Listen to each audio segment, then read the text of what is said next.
আসসালামু আলাইকুম বন্ধুরা, আশা করি সকলেই ভালো আছেন। আজকে যে দুইটি বিষয় নিয়ে কথা বলবো, সে দুইটি বিষয় হলো তায়াম্মুমের কত ফরজ এবং অজু ভাঙ্গার কারণ কতটি ও কি কি, বিস্তারিত এই ভিডিওর মাধ্যমে জানিয়ে দিব আপনাদেরকে ইনশাল্লাহ। প্রশ্ন: তায়াম্মুমের কত ফরজ? উত্তর: তায়াম্মুমের 3 ফরজ। 1 নাম্বার নিয়ত করা, 2 নাম্বার সমস্ত মুখ একবার মাসেহ করা, 3 নাম্বার দোনো হাতের কনুইসহ একবার মাসেহ করা। পবিত্র মাটিতে হাত মারিয়া মাসেহ করতে হয়। স্ক্রিনে দেওয়ার ছবির দিকে খেয়াল করুন। হাত মাটির সাথে মিশিয়ে হাত ভালোভাবে ঝাড়িয়ে দিতে হবে। কপাল থেকে নিয়ে থুতা বরাবর মাসেহ করতে হবে একবার। ডান হাতের কনি থেকে নিয়ে বাম হাতের কনি পর্যন্ত একবার মাসেহ করতে হবে।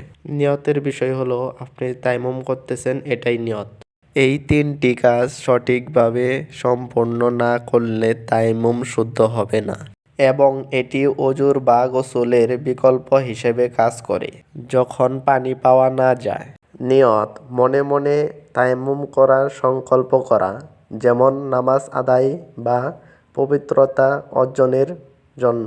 মুখমণ্ডল মাসে: পবিত্র মাটি বা ধুলাকণা হাত মেরে তা দিয়ে পুরা মুখমণ্ডল একবার মুছে নেওয়া। হাত কোণও সম্পূর্ণ মাসে, আবার মাটিতে হাত মেরে উভয় কোণ, কবজি থেকে কোণ পর্যন্ত মুছে নেওয়া। মনে রাখবেন, তায়াম্মুমের জন্য বিসমিল্লাহ বলা, আঙ্গুল ফাঁক করা ইত্যাদি বিষয়গুলো সুন্নত, ফরজ নয়। এবার আসি অজু ভাঙ্গার কারণ।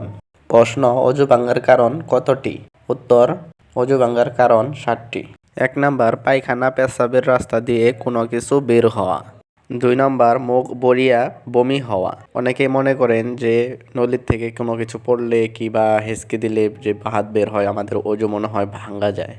না, অজু ভাঙ্গা যায় না এতে। মুখ বড়িয়া বমি হলে ভেঙে যায়। 3 নাম্বার শরীরের কোনো জায়গা হইতে রক্ত, পুজ বা পানি বাইর হয়ে গড়িয়ে পড়া। আমাদের অনেকের আছে অজু অবস্থায় হাত পা অথবা নখ কোনো অবস্থায় কেটে যায়। যখন কেটে যায় তখন আমাদের দেখতে হবে আমাদের রক্তটুকু গড়িয়ে পড়তেছে নাকি সেখানেই আটকে আছে। যদি আটকে থাকে তাহলে অজু ভাঙা যায় না, আর যদি গড়িয়ে পড়ে তাহলে অজু ভাঙা যায়।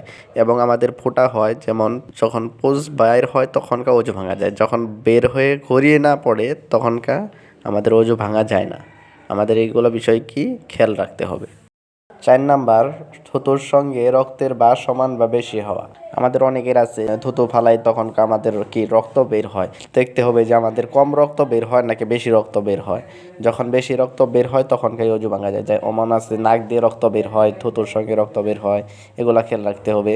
যখন নাক দিয়ে রক্ত বের হয়ে গড়িয়ে পড়তেছে নাকি, এগুলা বিষয় খেয়াল রাখতে হবে। থুতুর সঙ্গে রক্ত বেশি বের হচ্ছে নাকি, এগুলাও খেয়াল রাখতে হবে। 5 নাম্বার চিত বা কাত হইয়া হেলান দিয়া ঘুম দেওয়া। অনেকেই আছি আমরা অজু করে ঘুমিয়ে যাই, সেই অবস্থায় আবার উঠে নামাজ পড়ি, কিন্তু আমাদের এইভাবে নামাজ হয় না এবং অজু থাকে না। এবং বিশেষ করে শুক্রবারে হুজুর যখন বয়ান করে তখনকার আমরা কি ঝিমাই, এইভাবে ঝিমালে অজু থাকে না। আমাদের এইগুলো বিষয় খেয়াল রাখতে হবে। 6 নাম্বার পাগল, মাতাল ও অচেতন হইলে। যারা পাগল, মাতাল এরকম অবস্থায় আপনি যদি অজু করেন তাহলে কি অজু থাকবে না, কারণ কি তারা মাতাল অবস্থায় কি করতেছে তারা নিজেরাও জানে না। 7 নাম্বার নামাজের উচ্চস্বরে হাসিলে। অনেকে আছে নামাজের মধ্যে উচ্চস্বরে হেসে দেয়, তো তাদের জন্য অজু ভেঙে যায়। অনেকেই আছে যে প্রশ্ন করতে পারেন যে ভাই, বাচ্চারা নামাজের ভিতরে হেসে দেয় তখনকার কি তাদের কি অজু ভেঙে যাবে? ভাই, বাচ্চারা হলো নিষ্পাপ, তাদের অজু ভাঙা যাবে না, কিন্তু আপনার খেয়াল রাখতে হবে যে আপনি যেন হেসে না দেন। বাচ্চারা হেসে দিয়েছে তো আপনিও হেসে দিয়েছেন, তাহলে কি আপনার অজু ভেঙে যাবে। এইটা আপনার খেয়াল রাখতে হবে। তারা খেলাধুলা করবেই, তাই দেখে তাদের নামাজ বাদ দেওয়া যাবে না। মাসালাগুলো আমি আবারও বলে দিচ্ছি। 1 নাম্বার পায়খানা পেশাবের রাস্তা দিয়ে কোনো কিছু বের হওয়া। 2 নাম্বার মুখ ভরিয়া বমি হওয়া। 3 নাম্বার শরীরের কোনো জায়গা হইতে রক্ত, পুজ বা পানি বাইর হয়ে গড়িয়ে পড়া। 4 নাম্বার থুতুর সঙ্গে রক্তের ভার সমান বা বেশি হওয়া। 5 নাম্বার চিত বা কাত হয়ে হেলান দিয়ে ঘুম দেওয়া। 6 নাম্বার পাগল, মাতাল ও অচেতন হইলে। 7 নাম্বার নামাজের উচ্চস্বরে হাসিলে। অবশ্যই এই মাসালাগুলোর ওপর খেয়াল রাখবেন। এতক্ষণ ভিডিওটা ধৈর্য ধরে দেখার জন্য ধন্যবাদ। সবাইকে বিদায় জানাচ্ছি। আসসালামু আলাইকুম রহমতুল্লাহ।